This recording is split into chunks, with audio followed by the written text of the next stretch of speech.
Io mi assumo le responsabilità, come sempre, di quello che dico e il mio pensiero. A parte la carriera di Napolitano, per me Napolitano è il massimo responsabile dei disastri che ci sono in questo paese. Un altro.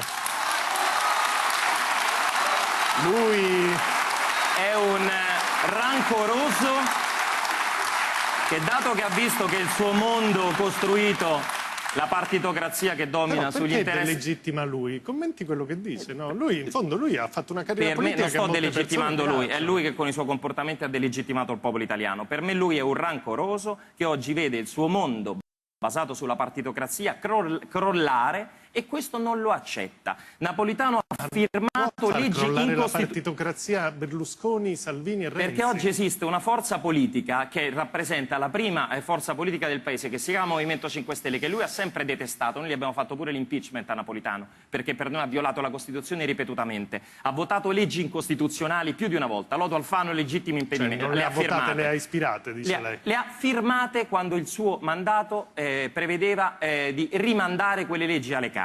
È stato, e me ne assumo la responsabilità, il garante prima dei sovietici e poi della CIA e oggi del grande capitalismo finanziario. Ed è per quello, della CIA. Assolutamente. Chiedete a Kissinger.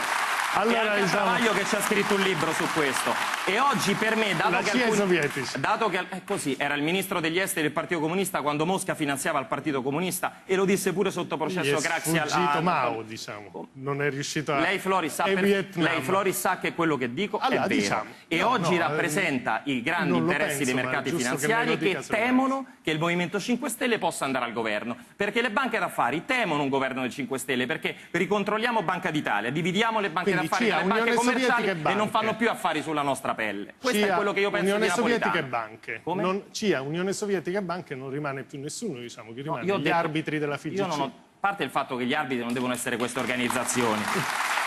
Io ho voluto, dato che sarà un uomo di 90 anni, ma per me, ripeto, è un uomo che ha contribuito ai disastri in Italia.